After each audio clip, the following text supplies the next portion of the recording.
Good morning, students. Today we will discuss about classification of crystalline solid. आज मैं crystalline solid का classification बताने जा रहे हैं लेकिन इससे पहले मैं फर्स्ट वीडियो अपलोड किए थे, इसे समझने से पहले उसे जरूर आप लोग देख लीजिएगा। अगर समझ में इस वीडियो के नीचे उसका लिंक इसके डिस्क्रिप्शन बॉक्स में दिया जाएगा, इसे क्लिक करके आप देख सकते हैं। ठीक है, तो जो हम उसमें फर्स्ट टाइम या फर्स्ट वीडियो में सॉलिड सब्सटेंस के विषय में डिस्कस किए थे, उसमें ये हम एमॉर्फस और क्रिस्टलाइन सॉलिड दो बताए थे। तो जो हमारा एमॉर्फस और क्रिस्टलाइन सॉलिड था, तो आप देखते हैं you have learn about amorphous substances या amorphous solid substances and that they have only a short range order. वो short range order में थे amorphous substance, but generally we find that crystalline substances a lot of in our surroundings. ये हमारे surroundings में बहुत ज़्यादा हैं। कौन से? crystalline substances। जो हमारे crystalline सॉलिड सब्सटेंसेस होते हैं, इनका आज क्लासिफिकेशन हम बताने जा रहे हैं। Crystalline solid substances can be classified on the basis of nature of intermolecular forces. Mainly है intermolecular forces operating in them into four categories. इन्हीं के आधार पे जो हमारा इंटरमॉलिक्यूलर फोर्सेस है, इसके ऑपरेटिंग के आधार पे इसे हम फोर कैटेगरी में डिवाइड करते हैं। जैसे पहला हम लिख दिए मॉलिक्यूलर सॉलिड्स, क्रिस्टलाइन सॉलिड है, molecular crystalline solid, ionic crystalline solids, metallic crystalline solids and covalent crystalline solid. यहाँ पे ये फोर है, तो इन फोर को हमें डिस्क्राइब करना है, लेकिन इसमें वन बाय वन करके लेके चल रहे हैं। जैसे पहला हमें डिस्क्राइब करना है क्या? Molecular solid. जो मॉलिक्यूलर सॉलिड, मॉलिक्यूल अच्छी तरह जानते हैं। तो जो मॉलिक्यूल से होंगे, अर्थात जो हमारा मॉलिक्यूलर सॉलिड है, इसका सबसे कांस्टेंट पार्टिकल क्या होगा? कांस्टेंट पार्टिकल्स मॉलिक्यूल होगा। क्या होगा? मॉलिक्यूल से मिलकर के बना होगा। तो molecules are constant particles of molecular solid. ठीक है, तो these are further divided into following category. इसे फिर हम डिवाइड कर सकते हैं फॉलोइंग कैटेगरी में। जैसे पहला हम पॉइंट लिख दिए नॉन पोलर मॉलिक्यूलर सॉलिड। तो जो नॉन पोलर मॉलिक्यूलर सॉलिड है, इसे आप लोगों को पता भी है। जैसे अच्छी तरह आप जानते हैं कि जैसे आर्गन है, नियॉन है, या वो नहीं क्लियर है तो आप लोग देखे होंगे। जैसे H2 है, क्या है? H2 है, I2 है, Cl2 है ना? ये सब क्या है? नॉन पोलर मॉलिक्यूलर है। क्यों इन्हें नॉन पोलर मॉलिक्यूलर सॉलिड कहा जाता है? जिससे आप लोग पढ़े नहीं होंगे, अगर थोड़ा सा इसका स्ट्रक्चर आप देखेंगे तो क्लियर हो जाएगा। जैसे हाइड्रोजन है, तो हाइड्रोजन से क्या है? कंबाइन हुआ है। एक एटम इसका है, एक एटम इस हाइड्रोजन का, दोनों के पास एक एक इलेक्ट्रॉन है जो शेयर कर लिए हैं। तो जो शेयर इलेक्ट्रॉन है, ठीक है ना, जो हमारा H2 बना रहा है, ठीक दोनों के बीच में है। तो जो इलेक्ट्रॉन है ना तो इसके सेंटर की तरफ है ना उसके, अर्थात एग्जैक्ट है। जो हमारा हाइड्रोजन और हाइड्रोजन का न्यूक्लियस, उन दोनों के जो बीच डिस्टेंस ठीक बीचों बीच होते हैं, तो ना तो इस पे कोई चार्ज बनता है, ना इस पे बनता है। ठीक है, जितना अट्रैक्शन फोर्स इसके अंदर ऑपरेट हो रहा है, उतना ही अट्रैक्शन फोर्स इसके द्वारा ऑपरेट हो रहा है। तो इस तरह से ऐसे सब्सटेंस को हम लोग क्या कहते हैं? Non polar molecular solid. तो एक्चुअली ये तो गैस का है, लेकिन I2 है। I2 तो आप जानते हैं आयोडीन है, सॉलिड फॉर्म में होता है। तो इस तरह से जो नॉन पोलर मॉलिक्यूलर सॉलिड होते हैं, इनके कुछ कैरेक्टर होते हैं। आप लोग जानते हैं कि जनरली क्या होते हैं? सॉलिड होते हैं। जो इनके सॉलिड होते हैं एटम या मॉलिक्यूल से बंधे होते हैं, लेकिन इनके बीच में जो एक फोर्स होता है, वीक फोर्स होता है। वो कौन सा फोर्स होगा इनके बीच में? Weak force. जिसे वीक फोर्स इसी को आप लोग 11th क्लास में पढ़े होंगे केम्पल बॉन्डिंग में, इसे लंदन फोर्स के नाम से भी जानते हैं। ठीक है, तो ये वीक फोर्सेस होते हैं इनके बीच में। ठीक है, लंदन फोर्सेस, या इसी को और एक नाम से जानते हैं लंदन फोर्सेस या डिस्पर्जन फोर्सेस भी कहा जाता है। ठीक है, तो जो हमारा क्लास 11th में आप पढ़े होंगे इनके विषय में, नहीं भी पढ़े हैं तो एक बार देख लीजिएगा विद फोर्सेस के विषय में, केमिकल बॉन्डिंग में इस चैप्टर में मिलेगा संभवतः। तो दिस सॉलिड आर सॉफ्ट, ये जनरली कैसे होते हैं, जो ये सॉफ्ट होते हैं। ठीक है, सॉफ्ट मतलब समझ रहे हैं ना, मुलायम। सॉफ्ट मीन्स क्या होता है, मुलायम। And non conductor, non conductor, non conductor means of electricity and heat, electricity, electricity का नॉन कंडक्टर है। क्यों? क्योंकि इसमें कोई चार्ज नहीं बनेगा और न कोई फ्री इलेक्ट्रॉन है। ठीक है, तो उस कंडीशन में क्या होगा, नॉन कंडक्टर होता है। फिर सॉफ्ट हो गया, नॉन कंडक्टर हो गया, इसके अलावा भी कुछ प्रॉपर्टी है। They have low melting point, इसके पास क्या होगा, low melting point, low melting point, ये भी हो जाएगा। लो मेल्टिंग पॉइंट मतलब कि कम टेम्परेचर पे क्या होगा, ये मेल्ट हो जाता है ना। Usually they found in liquid and gas form, ये जनरली किस फॉर्म में होते हैं, या तो लिक्विड फॉर्म में होते हैं या गैस फॉर्म में होते हैं। ठीक है, at room temperature and pressure. तो इस तरह से जो हमारा नॉन पोलर मॉलिक्यूल हो गए, मॉलिक्यूलर सॉलिड हो गए। सेकेंड हमारा है पोलर मॉलिक्यूलर सॉलिड। तो जो पोलर मॉलिक्यूलर सॉलिड है बस इसी का, देखिए अब जिसमें नॉन है इसमें पोलर हो गया, नॉन हटा दीजिए। तो जो नॉन है उसी से अब अगला हमारा है पोलर मॉलिक्यूलर सॉलिड। तो जो पोलर मॉलिक्यूलर सॉलिड होता है इसे भी देख लीजिए कि molecules of substance, the molecules of substance like HCl का नाम सुने हैं, SO2 का नाम सुने हैं, है ना। ETC are formed by polar covalent bond. जैसे HCl है ना, SO2 है, ये किसके द्वारा, पोलर कोवलेंट बॉन्ड के थ्रू बने हुए हैं, है ना, पोलर कोवलेंट बॉन्ड। अब पोलर कोवलेंट बॉन्ड को ही समझाना चाह रहा है, जैसे आप यहाँ तो देख रहे हैं। ठीक है, लेकिन जितना इसका इलेक्ट्रोनेगेटिविटी था उतना इसका भी है, ठीक है, जितना इसका उतना इसका, डबल शेयर है ना, सेम सेम इलेक्ट्रोनेगेटिविटी है, तो दोनों की तरफ से लगने वाला इंटरमॉलिक्यूलर फोर्स भी सेम होगा। लेकिन इसमें देखिए ये हेटेरो हो गए, ये Cl है, जैसे देखिए ये Cl, अगर ये सॉलिड फॉर्म में है Cl, तो अच्छी तरह आप जानते हैं कि कैसा होता है, ये भी नॉन कंडक्टर ऑफ इलेक्ट्रिसिटी होता है। तो ये Cl अगर इसको देखा जाए, देखिए यहाँ हाइड्रोजन हो गया, यहाँ Cl हो गया, इसकी साइज बड़ी है, इसका लास्ट वाला इलेक्ट्रॉन इसमें है, इसका भी लास्ट इलेक्ट्रॉन इसमें, इसके 6 इलेक्ट्रॉन क्या है, बाहर है।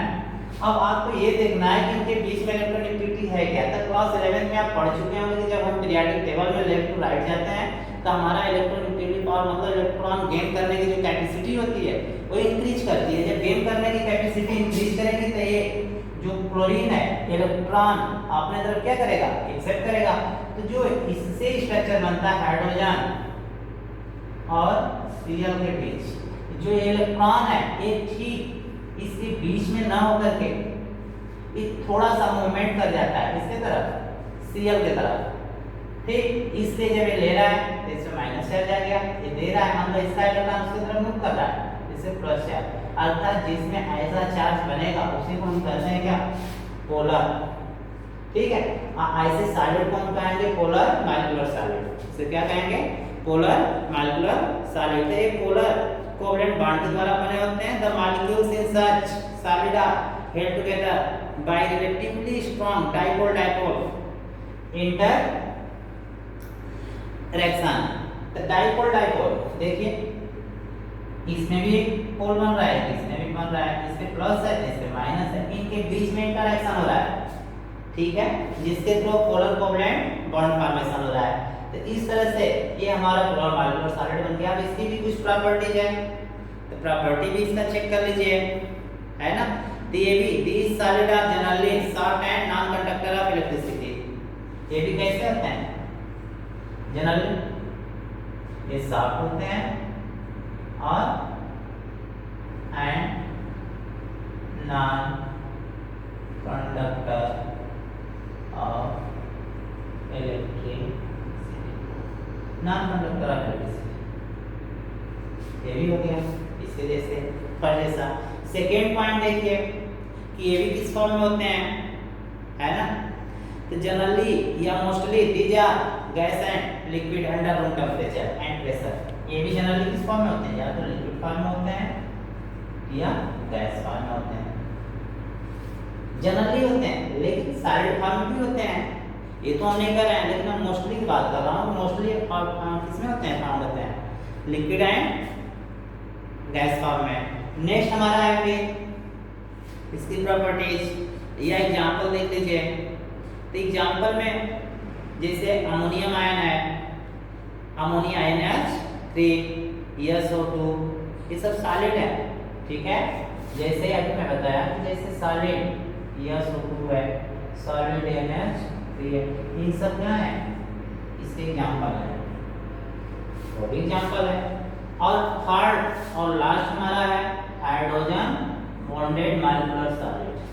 हाइड्रोजन बॉन्डेड, हाइड्रोजन बॉन्डेड में आप जानते हैं हाइड्रोजन बॉन्ड का फॉर्मेशन होना, ये भी आप क्लास 11 में पढ़ चुके हैं। जो क्लास 11 में आप पढ़े थे, जैसे आपको हम बताया था, जैसे सपोज दैट मान लीजिए कि किनके बीच में फोर्स काज करता है, इंटर ऑपरेटिंग होता है, इसमें भी फोर्स ही ऑपरेट होगा। वो कैसे होता है, तो आप जानते हैं the molecules of such solid contain polar covalent bond, इसमें भी होता है बिटवीन, जैसे हाइड्रोजन है, क्या है, हाइड्रोजन एंड क्लोरीन होगा, इनके बीच में हो सकता है, या ऑक्सीजन हो सकता है, या यहाँ पे नाइट्रोजन हो सकता है। तो जैसे अगर H2 जैसे इसका जैसे ड्राई आइस है, या आइस को ले लीजिए, आइस, आइस क्या होता है, H2 होता है। तो जो हमारा H2O है, इसके बीच में हाइड्रोजन बॉन्ड बनता है, आप लोग अच्छी तरह जानते हैं, है ना। जो हाइड्रोजन होता है, देख लीजिए थोड़ा सा H2O में, तो ये जो H2O है, जैसे इसका स्ट्रक्चर ऐसे मैं बना रहा हूँ, समझ लीजिए, ये हो गया, ये हो गया। अभी मैं बात किया था डाइपोल डाइपोल, जैसे यहाँ पे इसके इलेक्ट्रॉनिक अधिक है, इसके कम है, तो ये इलेक्ट्रॉन जो शेयर इलेक्ट्रॉन उसको अपने तरफ अट्रैक्ट करेगा, इसलिए इस पे माइनस चार्ज आएगा, इस पे हल्का सा पार्शियली पॉजिटिव चार्ज आ गया। तो जब पॉजिटिव चार्ज आ गया तो एक मॉलिक्यूल की बात है, उसी तरह सेकंड मॉलिक्यूल के बीच में भी होगा, जैसे O है, H है, H है, इसी तरह इस पे भी माइनस चार्ज आएगा, इससे प्लस चार्ज आएगा, इससे माइनस चार्ज आएगा। तो ये हमारा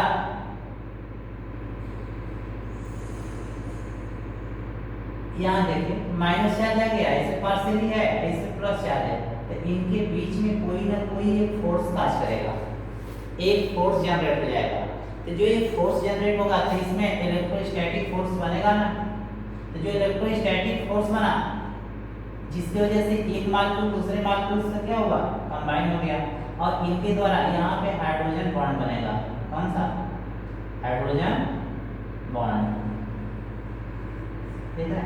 तो इस तरह से जो हमारा हाइड्रोजन बॉन्डेड मॉलिक्यूलर सॉलिड होते हैं, जैसे आइस है, क्या है, आइस है, तो इसमें strong hydrogen bonding by molecule of such solid like जैसे H2O आइस के अंदर होता है। They are non conductor of electricity, अगर इसका ये देखा जाए तो ये भी क्या है, नॉन कंडक्टर ऑफ इलेक्ट्रिसिटी।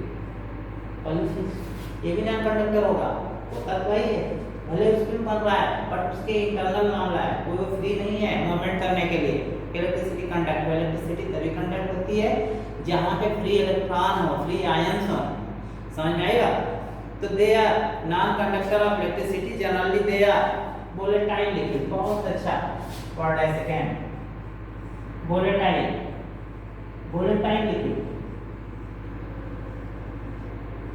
ये वोलेटाइल लिक्विड क्या होता है, थोड़ा सा जानिए। वोलेटाइल वेपराइजेशन होना, ये सब वेपराइज होते हैं, अगर इन्हें हम हीट करें, है ना, तो क्या होगा, चेंज होना शुरू हो जाता है, उड़ना शुरू हो जाता है, उसी को हम वोलेटाइल कहेंगे। और जनरली ये लिक्विड होते हैं, सॉफ्ट सॉलिड होते हैं, क्या होते हैं, सॉफ्ट सॉलिड होते हैं, इसमें एट द या under the room temperature and pressure. तो इस तरह से फर्स्ट पॉइंट अभी आपको हम बताएं मॉलिक्यूलर सॉलिड।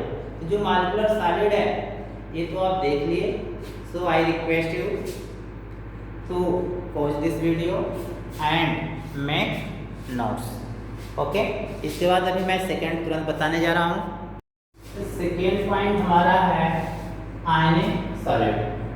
ठीक, तो आयनिक सॉलिड को भी हम चेक कर रहे हैं। देखिए, जैसे भी वहाँ पे मैं मॉलिक्यूलर सॉलिड बताया था, तो उसका जो कांस्टेंट पार्टिकल्स होते हैं मॉलिक्यूल थे, यहाँ पे क्या होंगे, आयंस होंगे।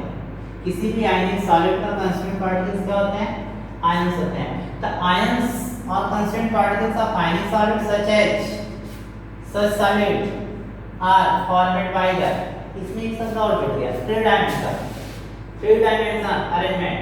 थ्री डायमेंशन का मतलब समझ रहे हैं, थ्री जिसमें लेंथ हो, ठीक है, ब्रेथ एंड यस हाइट, मतलब जिसमें लेंथ ब्रेथ और हाइट हो, ऐसे कह सकते हैं थ्री डायमेंशन, जिसमें मोटाई चौड़ाई और ऊंचाई होता है, ठीक है, उसे हम क्या कहेंगे, थ्री डायमेंशन है।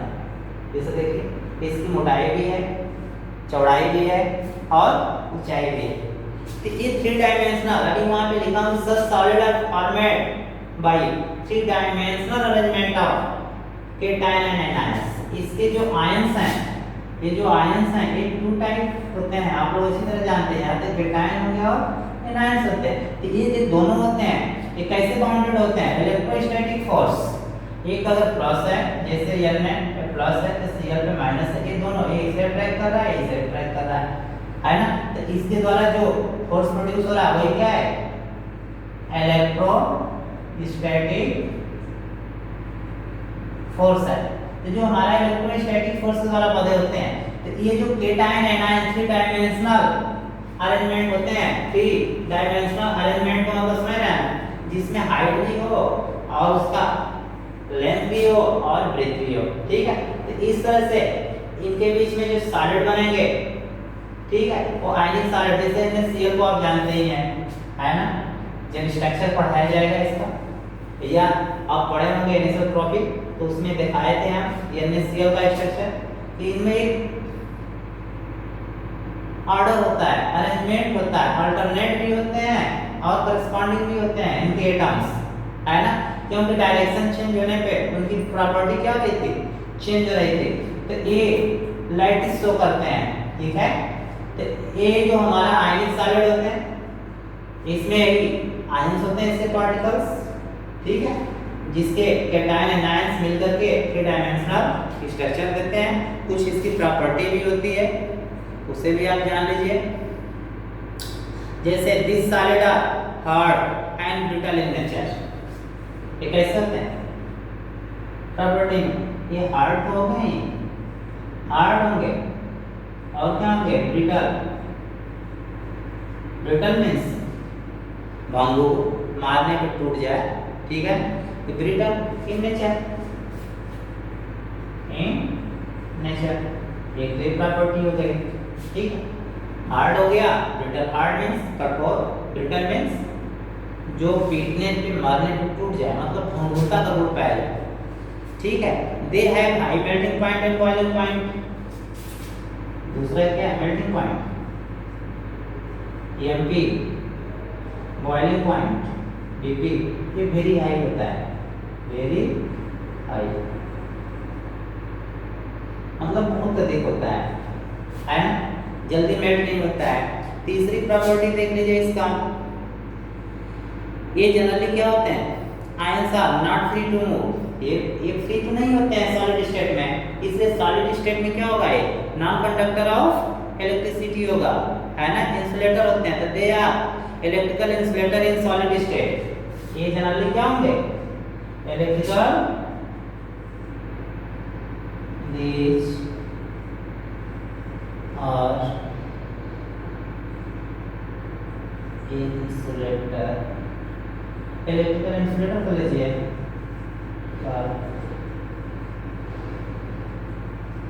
इन सॉलिड स्टेट, सॉलिड स्टेट में ये क्या होते हैं, जनरली इलेक्ट्रिकल इंसुलेटर होते हैं। बट अगर मोल्टेन स्टेज में है तो मोल्टेन का मतलब समझ रहा है, मोल्ट मीन्स पिघला हुआ, तो मोल्टेन स्टेज में क्या होंगे, मोल्टेन स्टेज या स्टेट में कर लीजिए। मोल्टेन स्टेट में क्या होगा, अगर मोल्टेन स्टेट में है ऐसा तो ये जनरली क्या होंगे, या इनको हम डिजॉल्व कर देंगे इन वाटर में तो फ्री हो जाएंगे। जो इसके आयंस है ना, ये जब हमें मोल्टेन स्टेट कर रहे हैं, मोल्टेन स्टेट में या इसी को हम क्या करें, डिजॉल्व कर दें इन वाटर, इन वाटर। तो जब वाटर में डिजॉल्व करेंगे तो जो इसके आयंस होंगे एक मूवमेंट करेंगे, आयंस क्या करेंगे, मूवमेंट पोजीशन में जाएंगे।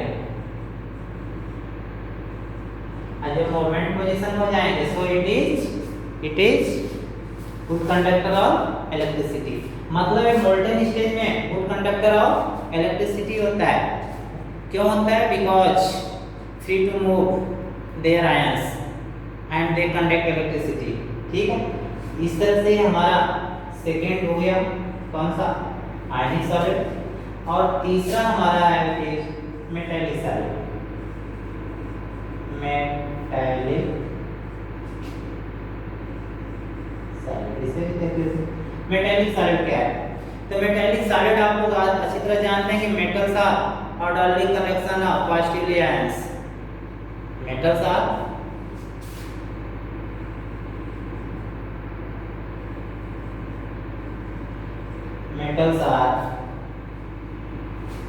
collection of positively ions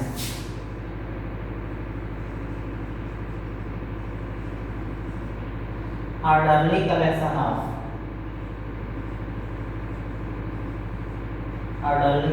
of metals are orderly collection of positively ions।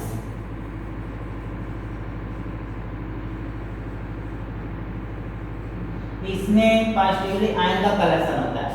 ठीक है, तो metals are orderly collection of positively ions surrounded bye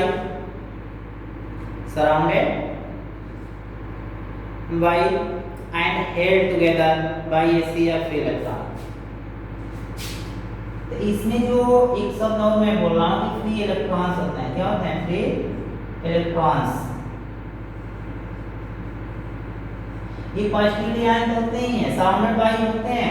एक सी होते हैं जो फ्री इलेक्ट्रॉन का, एक सी मीन समुद्र होता है, जानते हैं आप लोग। मतलब ये फ्री इलेक्ट्रॉन का भंडार होता है इसके अंदर, किसके, मेटालिक सॉलिड में। सो जितने भी मेटल्स आप देखे होंगे generally they are good conductor of electricity होते हैं। तो दीज इलेक्ट्रॉन्स आर मोबाइल होते हैं।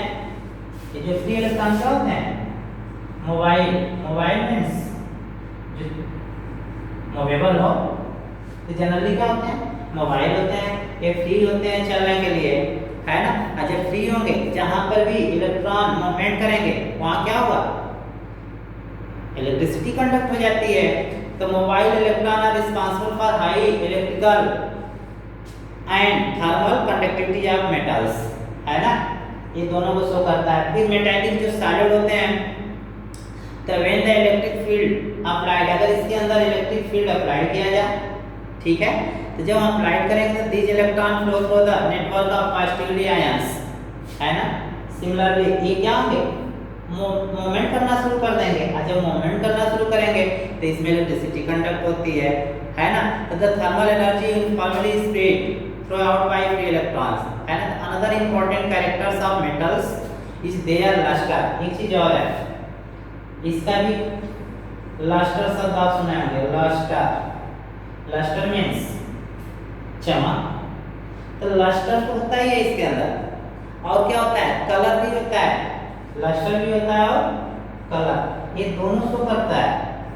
अधिकतर ये ग्रे कलर होते हैं। लस्टर चमक से मतलब है, जैसे इसे हम काटते हैं, ठीक है, तो इसमें शाइनिंग होता है। तो जो शाइनिंग होता है ड्यू टू फ्री इलेक्ट्रॉन है, क्योंकि इसमें इलेक्ट्रॉन पाए जाते हैं। तो lustre is certain cases this is also due to the presence of free electron in them. क्यों इसमें लस्टर और कलर होते हैं, फ्री इलेक्ट्रॉन के कारण ही होते हैं। ठीक है, तो इस टाइप के जो सॉलिड होंगे, या जनरली इसमें हम कह सकते हैं मेटल और हाईली मैलेबल और डक्टाइल भी होते हैं। मैलेबल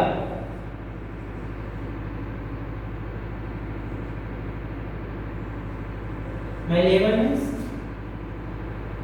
पीटने पे फैलना, मैलेबिलिटी का गुण होता है। किसका गुण होता है? माइलिएबल एंड डक्टिलिटी, डक्टाइल। डक्टाइल आप पढ़ेंगे क्लास 10th में, है ना। तो डक्टाइल मींस क्या होता है? डक्टिलिटी तन्यता का गुण होता है, जैसे इसकी एक प्रॉपर्टी होती है ना। माइलिएबल जैसे ये है, इसे अगर हम पीट रहे हैं, ठीक है, तो ये क्या होगा? फट जाएगा, ठीक है। क्यों? क्योंकि ये मेटल नहीं है। लेकिन जो मेटल होता है, आप लोग देखे होंगे, हम लोग जब छोटे थे तो कोई भी आयरन थिंग्स पाते थे तो पीट करके फैला लेते थे, उसे खेलने वाले ऑपरेटर्स डिवाइस बना लेते थे, है कि नहीं। तो जो माइलिएबल का गुण होता है, माइलिएबिलिटी, पीटने पे क्या होते हैं? फैलते हैं। डक्टिलिटी तन्यता का गुण होता है। आप देखते हैं जो वायर बनाए जाते हैं अधिकतर मेटल से होते हैं, है ना। तो इस तरह से जो हमारा मेटालिक सॉलिड होते हैं, जनरल होते हैं, तो इसमें कई हो जाते हैं मेटालिक सॉलिड में, है ना। जितने भी मेटल्स हैं जनरली क्या है? मेटालिक सॉलिड ही हैं, ठीक है। तो I request you to watch this video and make notes, ठीक है। नेक्स्ट पॉइंट, थर्ड और फोर्थ हमारा है कौन सा? कोवैलेंट सॉलिड, ठीक है। तो 4 पॉइंट हमारा क्या है? Covalent solid. तो जो हमारा कोवैलेंट सॉलिड है, इसका थोड़ा सा स्टडी करना क्या है। तो देखिए कोवैलेंट सॉलिड, कोवैलेंट सॉलिड को नेटवर्क सॉलिड भी कहा जाता है। क्यों नेटवर्क सॉलिड कहा जाता है? क्योंकि इसमें जो कांस्टेंट पार्टिकल्स होते हैं, इन्हीं का आपस में क्या है? नेटवर्क है। ये आपस में इंटरकनेक्टेड होते हैं। जैसे अधिकतर आप लोग जानते हैं, डायमंड का नाम सुना है ना, ग्रेफाइट का नाम सुना है। तो जो डायमंड होता है, डायमंड को अर्थ का सबसे हार्डेस्ट पार्टिकल अब तक का मतलब सब्सटेंस माना गया है। क्यों माना गया है? बिकॉज ये ब्रेक डाउन नहीं होता है बाय हैमरिंग, है ना। तो जो हमारा डायमंड है, अर्थात इसमें जो कार्बन से, ये भी कार्बन से बना है, ये भी कार्बन से बना है, लेकिन दोनों का स्ट्रक्चर जब हम कंपैरिजन करते हैं तो डिफरेंट आता है। लेकिन इसे समझाने से पहले इसे आप समझ लीजिए कि कोवैलेंट सॉलिड और नेटवर्क सॉलिड के wide variety of crystalline solid. जो हमारा क्रिस्टलाइन सॉलिड जो वास्ट वैरायटी है, वाइड वैरायटी है, डिफरेंट टाइप सॉलिड है, उसमें सबसे ज्यादा कौन से हैं? Of non metallic, non metal resultant formation of covalent bond. ये किससे बने होते हैं? कोवैलेंट बॉन्ड से बने होते हैं between adjacent atom. Adjacent means जैसे एडजेसेंट एंगल का आप नाम सुने होंगे, है ना। तो जैसे ये जो लाइन है दोनों में कॉमन हो रही है ना, तो एक ये है, दो है, दोनों के लिए ये अगर इसे हम हटा दें तो एक एंगल बनेगा, लेकिन ये दोनों के लिए वर्क कर रही है, इसलिए एडजेसेंट एंगल इन्हें कहा जाता है। जस्ट लाइक जैसे इसमें जो एटम है, नाइबरिंग एटम होते हैं, वो आपस में इंटरकनेक्टेड होते हैं। एडजेसेंट एटम ही नाइबरिंग एटम को एडजेसेंट एटम कहेंगे, ठीक है। थ्रू आउट द क्रिस्टल, जो क्रिस्टल बनेगा। तो covalent bond are strong and directional in nature. ये जो क्या होते हैं? डायरेक्शनल भी होते हैं और स्ट्रांग भी होते हैं। जैसे आप लोग पीछे प्रीवियस क्लास में पढ़ चुके हैं, therefore the atom are held very strongly at their position. यही कारण है कि अपने पोजीशन में स्ट्रांगली क्या होते हैं? बने रहते हैं, पड़े रहते हैं, ठीक है। तो जो हमारा कोवैलेंट सॉलिड है, इसका दो एग्जांपल मैं आपके सामने दे रहा हूं। एक है हमारा डायमंड और दूसरा हमारा क्या है? ग्रेफाइट, है ना। एक और वर्ड इसमें जुड़ता है जिससे हम लोग कहते हैं, जिस तरह से देख रहे हैं ना, एटम का क्या है? अरेंजमेंट है, बहुत ज्यादा इंटरकनेक्टेड है। इन्हें हम क्या कहेंगे? They are also called giant molecule. क्या कहेंगे? गैंट।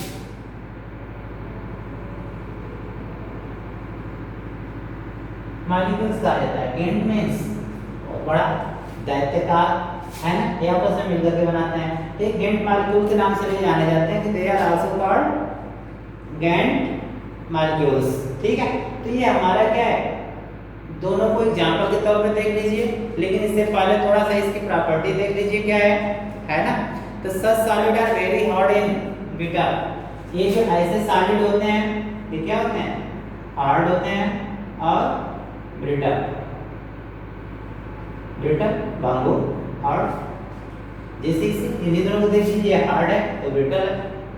आप लोग लीड देखे होंगे पेंसिल का, टूट जाता है तो ब्रिटल हुआ ना। अब वही डायमंड है तो ये ब्रेक डाउन नहीं होता by hammering, so it is रबड़ घिसा जाता है इसे, है ना।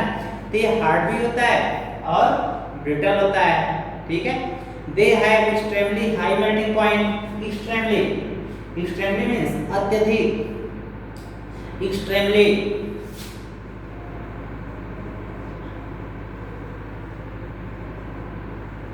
हाई मेल्टिंग पॉइंट होता है, अत्यधिक बहुत ज्यादा, जैसे ग्रेफाइट का भी जानते हैं बहुत होता है, डायमंड का भी अधिक है ना। तो इसका जो एक्सट्रीमली हाई मेल्टिंग पॉइंट होता है, में even decompose it for melting, इन्हें मेल्ट करके ही डिकम्पोज कर सकते हैं, तोड़ सकते हैं, ऐसा तो संभव नहीं है, ठीक है। तो they are insulator and do not conduct electricity. Generally क्या होते हैं, इंसुलेटर होते हैं, क्या होते हैं, insulator in nature, but exception में है, बट ग्रेफाइट, जो हमारा ग्रेफाइट है वो क्या है, कंडक्टर है।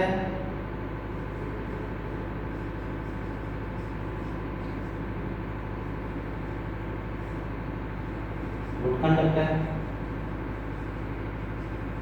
ग्रेफाइट क्या होता है, गुड कंडक्टर होता है।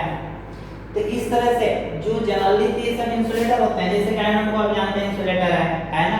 लेकिन इसमें जो हमारा डायमंड होता है, ग्रेफाइट होता है, गुड कंडक्टर होता है। इसका जब स्ट्रक्चर बताएंगे तो क्लियर हो जाएगा। अभी तो क्यों गुड कंडक्टर होता है, क्यों इंसुलेटर होता है, ठीक है। तो जनरली ये इलेक्ट्रिकल क्या होते हैं, इंसुलेटर होते हैं। तो diamond and silicon carbide are typical example of such solid, ठीक है। सिलिकॉन कार्बाइड और क्या है, डायमंड, इसके एग्जांपल हैं, ठीक।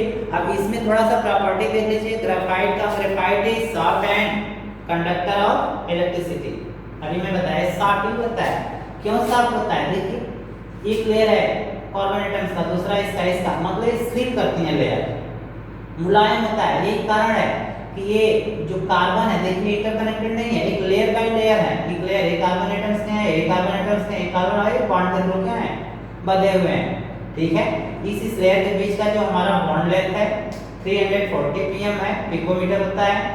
और इसके अंदर जो कनेक्टेड है कार्बन टू कार्बन यहाँ पे, ठीक है, एक लेयर का, इसके बीच में जो बॉन्ड लेंथ है 141.5 pm का है। लेकिन ये डायमंड का देख लीजिए, एक कार्बन कार्बन के बीच में ये इंटरकनेक्टेड होते हैं, मतलब यहाँ पे कार्बन की जो 4 वैलेंसी होती है, ये देखिए ये कार्बन है ना, इधर से भी कनेक्ट है, यहाँ से भी, यहाँ से भी, यहाँ से, कोई भी इसका वैलेंस इलेक्ट्रॉन फ्री नहीं है। लेकिन इसमें कार्बन के 3 तो कनेक्टेड होते हैं वैलेंस इलेक्ट्रॉन, लेकिन अभी एक उसमें फ्री होता है। तो जो फ्री इलेक्ट्रॉन होता है, due to free electron, graphite is good conductor of electricity होता है, ठीक है। तो जो हमारा टिपिकल स्ट्रक्चर है ग्रेफाइट और डायमंड्स का, ये जनरली है। The carbon atom are arranged in different layer and much covalently bonded 3 neighboring। तो उसमें जो 3 एटम है, neighboring एटम आपस में कनेक्ट है, लेकिन उसमें एक क्या है, फ्री है, ठीक है। और वही फ्री जो वैलेंस इलेक्ट्रॉन है, जिसकी वजह से हमारा ग्रेफाइट शो करता है किसको, कंडक्टिविटी को। इसमें कोई फ्री इलेक्ट्रॉन नहीं है, नहीं शो करता है। तो इस तरह से हमारा कोवलेंट सॉलिड और नेटवर्क सॉलिड हुआ, ठीक है। इस तरह से हमारा ये point classification of crystalline solid का जो 4 टाइप बताया हूं, मोल्टेन, आयनिक solid, molecular solid, metallic solid और कोवलेंट सॉलिड, जो 4 हैं। ये जो 4 हैं इनका डिस्क्रिप्शन कर दिया गया। So thank you for you watching this video, and we will discuss about lattice and next point हमारा है lattice and unit cell, उसके विषय में बताएंगे, ठीक है। Thank you for watching this video.